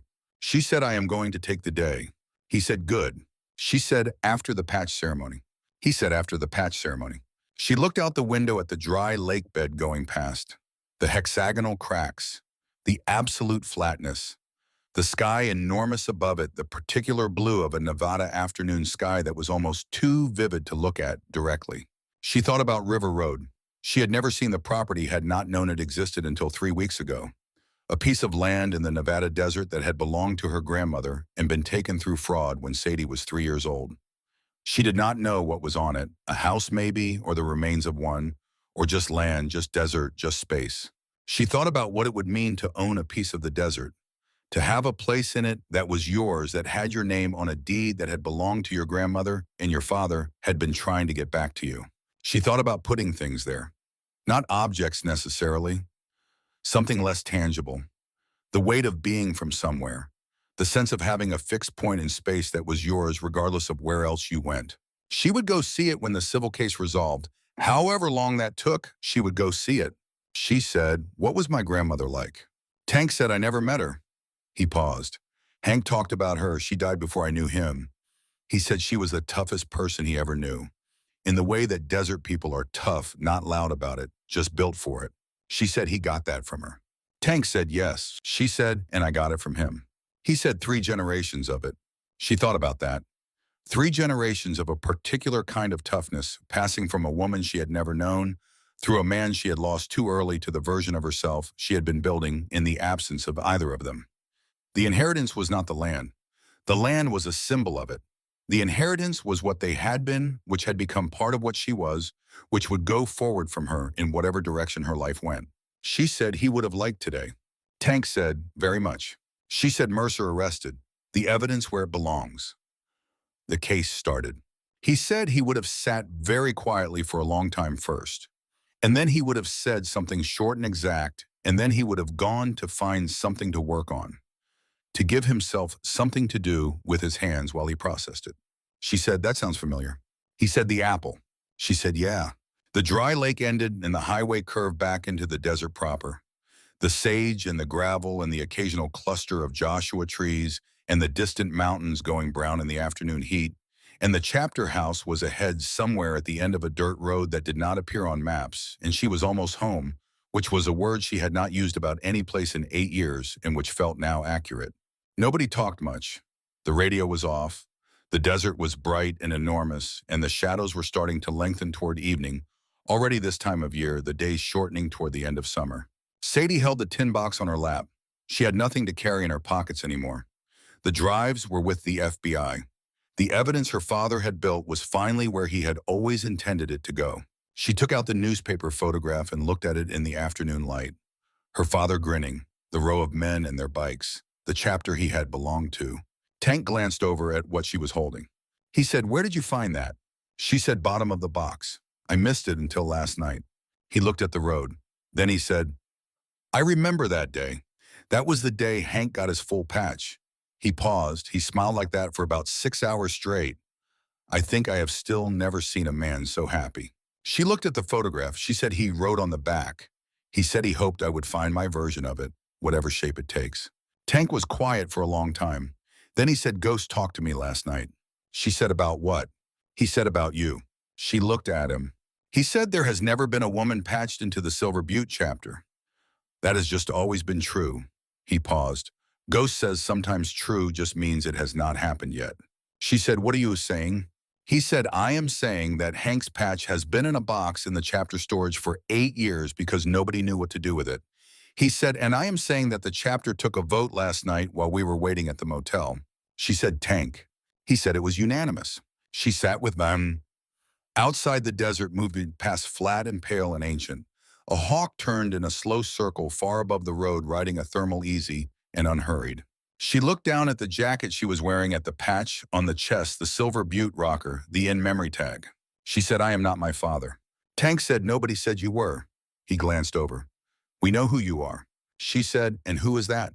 He said, someone who drove down a highway alone with 2 drives worth of federal evidence in a tin box and showed up on the side of the road willing to do whatever it took. He said someone who pulled Cutter out of a dark garage and put Mercer back in his car with nothing but her father's jacket and 8 years of being exactly herself. He looked at the road. Hank's kid. She said, yeah. He said, that is enough.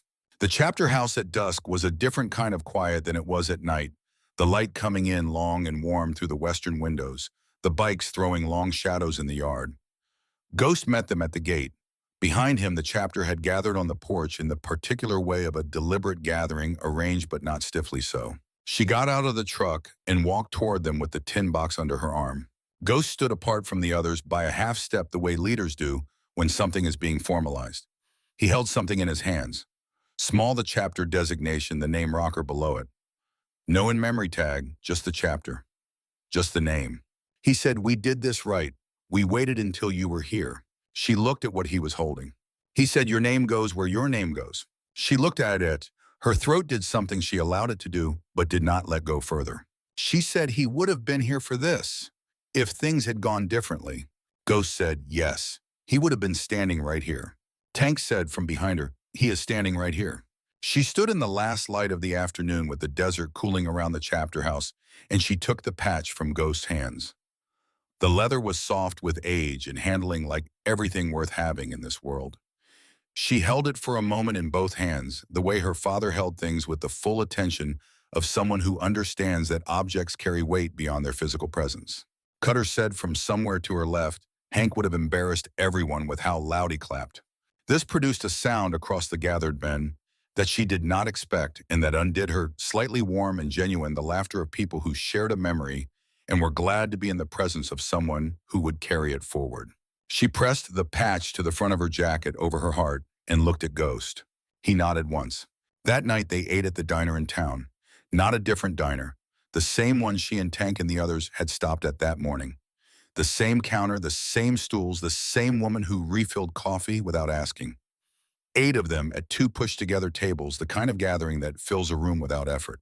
She sat between Tank and Cutter, who was moving carefully, but moving, and across from Ghost and Ridge and Blade and 2 others she was still learning the names of.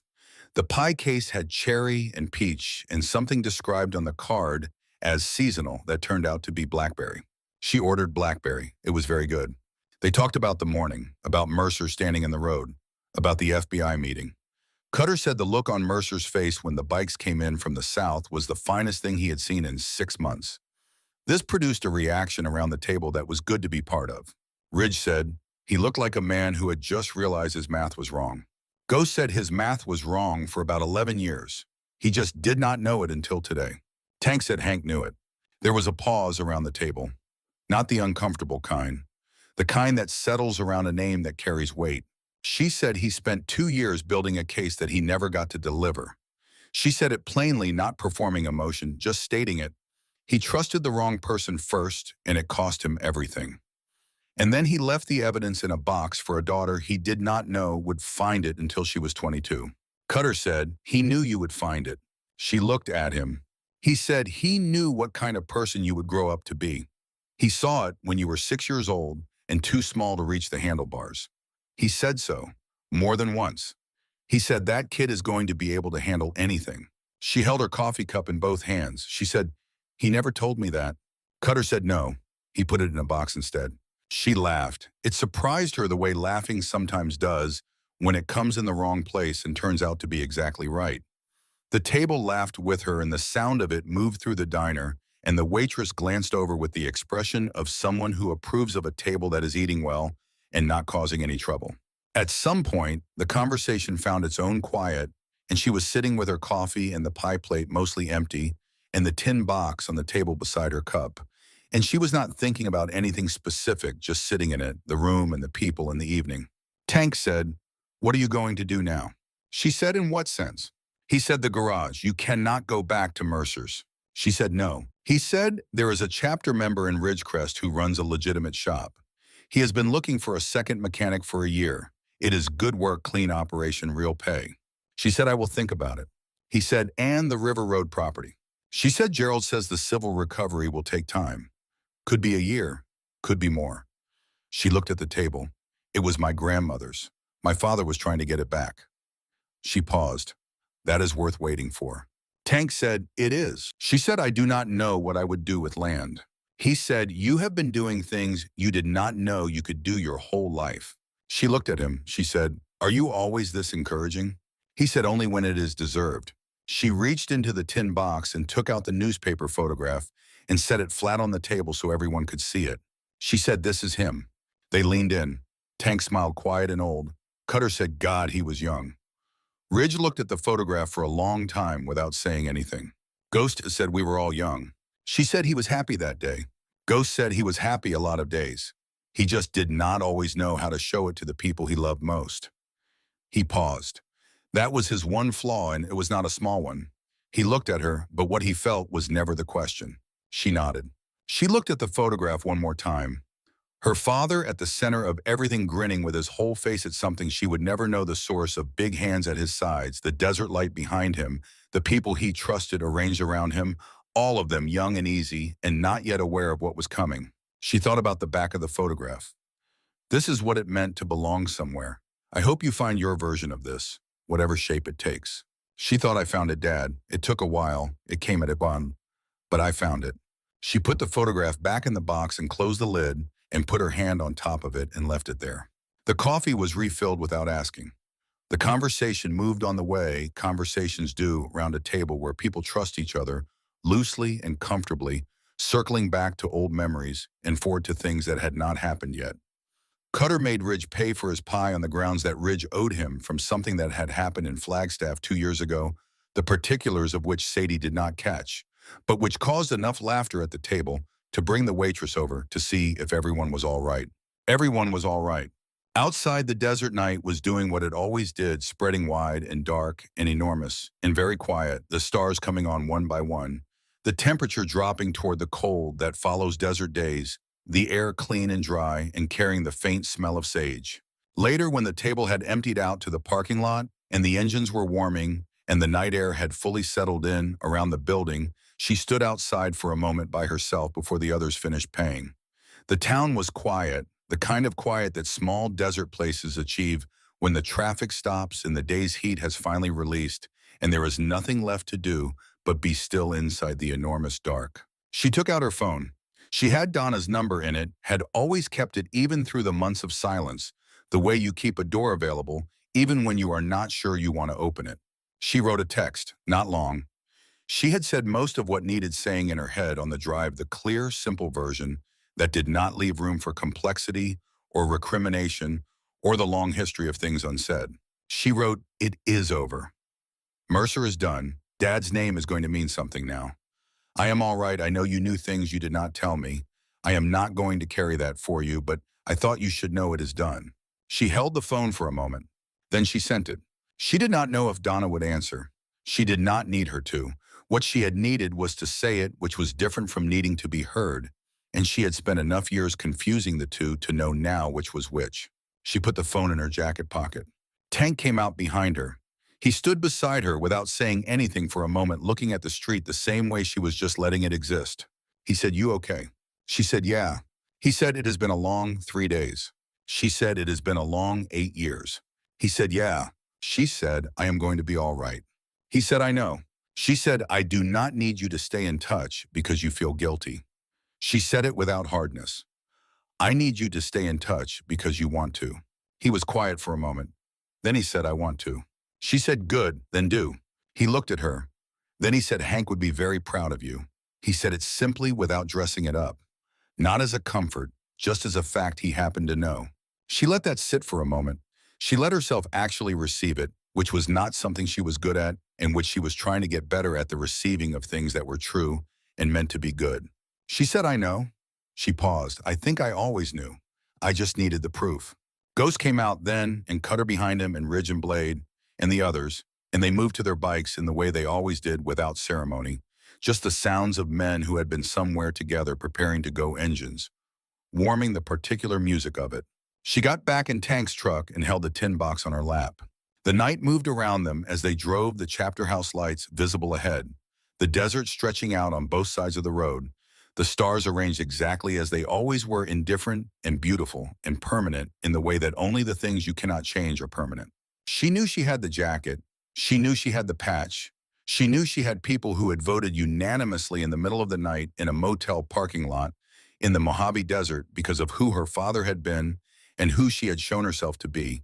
And she understood that those were not separate things, that she had not borrowed his reputation, but had been building her own alongside it without knowing the way children of particular people do the character forming in the same directions even without the daily instruction. She knew that Mercer would be arrested tomorrow morning and that Walton would be served today and that the case her father had built in secret over 2 years would finally do the work it was always meant to do, that the evidence would exist in federal hands where it could not be buried again, that the property on River Road would eventually come back to the name it belonged to, that her grandmother's land would not remain in the hands of the man who had stolen it through fraud and intimidation and the particular arrogance of a person who had operated long enough without consequence to forget that consequences existed. She knew that none of that would bring her father back. She had known that since she was 14 years old and had understood, standing at a graveside in the Nevada sun with a tin box she was not ready to open, that some things that are taken cannot be returned, and that the work of a life is not recovering them, but deciding what to carry forward in their place. She was carrying forward the jacket, the case, the truth about how he died and why, and what it meant that he did it anyway. The photograph, the note on the back of it, the vote that had been unanimous, the people on motorcycles who had appeared at a gate in the dark. She was carrying forward the knowledge that she was the best thing he ever did, and that she intended to keep being worthy of it. Not for him, he was past needing anything from her now, but for herself, because she understood now that this was the shape her version of it took, and that belonging was not something you were given, but something you showed up for day after day, on the roads you chose to ride, and with the people you chose to ride with. The truck pulled through the chapter house gate and the floodlights came on, and the engines cut, and the desert night settled in around them all. She put her hand flat on the tin box. She thought about her father at the center of a photograph, grinning with his whole face young and unhurried and entirely himself. She thought, I see you. She thought, I have always seen you. She thought, I see you now. She got out of the truck into the cool desert air and stood under the enormous sky and breathed, and the stars were very bright, and the sage smelled clean, and the people around her were real and present and chosen, and she was 22 years old, and she knew now exactly who she was, which is the only thing any person can carry forward with any certainty. Some things do not lose value just because the world stopped looking. Her father knew that. Now she did too. She stood outside the chapter house for another 10 minutes after everyone else had gone inside. The engines had gone cold, and the yard was quiet, and the desert beyond the fence was the particular dark. It has no light pollution in it, the deep dark of a place that has never been lit up enough to remember what artificial light looks like. She had been moving for 3 days, and the moving had kept her from thinking too hard about any single thing, which was how she had survived the 3 weeks before the moving as well. Work helped. Purpose helped. Having the next step visible in front of you was the mechanism she had always used to keep the parts of herself that could not afford to be felt from being felt at the wrong time. But now there was no next step. The drives were with the FBI. Mercer had been turned back on a desert road. The chapter vote was done. There was nothing immediate left to do. She sat down on the step outside the chapter house door and put the tin box in her lap and opened it and took out the letter. She did not read it again. She knew it. She held it. She had been 14 when her father died, and the age mattered because 14 was old enough to understand the shape of loss, but not old enough to understand the reasons behind the choices people made in trying to prevent it. At 14, she had understood that her father was gone, that the trailer felt different without the possibility of him coming back to it, that her mother was going to be less capable than she needed her to be, that everything from here forward was going to require more from her than everything before it had. These things she had processed with the practical clarity that difficult circumstances produce in people who have already had practice with difficult circumstances. What she had not understood at 14 and had not understood until 3 weeks ago when she read the letter was that her father's distance had been deliberate, not thoughtlessness, not prioritization of the road over the family. Deliberate protection carried out with the patience and care he brought to everything sustained for years at the cost of being known by the person he was doing it for. She thought about what that cost. Not the physical cost, the danger of it, the knowledge of being watched, and the constant management of what you showed to the people around you.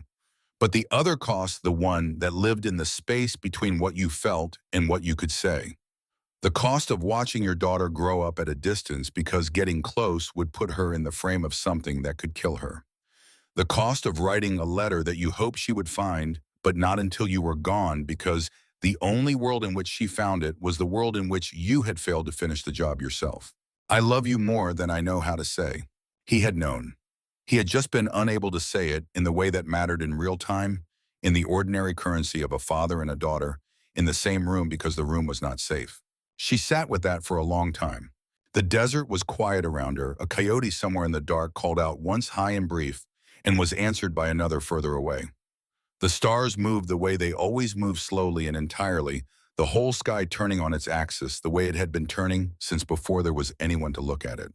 She thought about belonging. She had not belonged to anything for as long as she could remember. Not in Blythe, which was her address and not her home. Not in the garages where she had worked, where she was capable and reliable and present, but always slightly exterior, the person who could fix anything but who everyone understood was available to leave. Not in any relationship she had tried to maintain in the small, half-hearted ways of someone who has learned that closeness has a cost and who calibrates the investment accordingly. Her father had known what it meant to belong somewhere. He had written it on the back of a newspaper photograph and left it for her because he wanted her to find it, because he understood that the thing he could not give her in person, he could at least point toward. This is what it meant to belong somewhere. I hope you find your version of this. She had found it. It had taken a car fire and a dislocated shoulder and 3 days of moving fast through the desert toward a thing that needed finishing. It had taken showing up damaged and known and willing, which was all belonging ever actually required. She thought now just those 3 things in the right combination. She folded the letter carefully and put it back in the box. She sat for another minute in the dark. Then her phone buzzed. It was a text from Donna's number. She looked at it for a moment before she opened it. It said, "I know. I have always known. I was not strong enough. I am sorry about your father, and I am sorry I was not strong enough. I am glad you are all right." She read it twice. She did not cry. She was not sure what she felt, which was different from not feeling anything, but it was too large and too complex to arrive at a name for it in the middle of the night, sitting outside a chapter house in the Nevada desert. She typed back, "Okay." She thought about it for a moment. Then she added, "Thank you for telling me." Then she sent it and put the phone back in her pocket. She would call Donna eventually. She would have the conversation that the text pointed toward, the one where things that had been quiet for years were said out loud and examined and either set down or carried differently. She was not ready for that conversation tonight, but she was ready to know that it was available, which was more than she had known this morning. She picked up the tin box and went inside. In the morning, she called Gerald from the chapter house kitchen while the coffee was brewing and the early light was coming in at a low angle through the east window. He said, "Diane Marsh called me an hour ago. The warrants were executed at 6 this morning. Mercer was arrested at his home. Walton was taken into custody by federal marshals at 7. She said both of them." He said both of them. He paused. "There will be a process. It will take time, but the initial stage is complete." She said, "What happens to the property case?" He said, "It moves to civil court. I can recommend an attorney who handles this kind of recovery work and does it well. The evidence your father compiled is directly relevant to the civil claim. With the criminal case proceeding simultaneously, the attorneys will be working in a favorable environment." She said, "How long?" He said, "A year more, likely 2. Property recovery is slow, but your claim is solid. Your father made it solid." She said he made everything he could solid before he left. Gerald was quiet for a moment. Then he said, "Your father was trying to do a thing that most people would not have attempted and fewer still would have sustained for 2 years. He understood the risk. He understood the cost. He did it anyway." He paused. "That is worth naming." She said, "Yeah." He said, "Is there anything else I can do for you?" She said, "You have done enough." She paused. "Thank you." He said it was the right thing to do. He said it plainly, the way a man says something he has believed for a long time. "That is sufficient reason." She stood at the kitchen window after she hung up and watched the desert go from pale to gold in the morning light the way it did every morning without ceremony. Just the sun doing what it had always done, heating the air, touching the sand, making everything visible. Tank came in and poured coffee and stood beside her. She said, "Mercer's arrested." He said, "I heard." She said, "Walton too." He said, "Yeah." They stood at the window for a while drinking coffee without talking. The chapter house was waking up around them, the sounds of men moving through a shared space with the practiced ease of people who have lived this way for a long time, the particular comfort of a house that is used hard and maintained with genuine care. She said, "I need to call the attorney Gerald mentioned about the property." Tank said, "I know a man who can help with that too if the attorney needs local context. He has been in this county for 40 years and knows the history of most of the land transactions." She said, "Good to know." He said, "You have a network now." She looked at him. He said, "That is what it means, a network. People who know things you do not know and who will tell you when it is useful." He looked at his coffee cup. "Hank spent 12 years building one and then tried to not use it to protect you. The consequence of that is that you spent your first 22 years without one." He looked up. "You have got one now, use it." She said, "That is actually good advice." He said, "I have moments." She said, "What did my father think of you?" He said, "He thought I talked too much." She almost smiled. She said, "He was probably right." He said, "Almost certainly." He set his cup down. "Come on. Ghost wants to go over a few things before you decide on next steps. And Cutter wants to buy you breakfast because he says pulling him out of a garage at least rates a meal." She said, "He does not owe me a meal." He said, "Tell him that. See how that goes." She picked up the tin box from where she had set it on the counter and tucked it under her arm. She was going to need to find a better place for it. She thought now that it was no longer a box of things she was not ready to know. Now it was a box of things she was keeping because they were worth keeping, which was a different and better reason.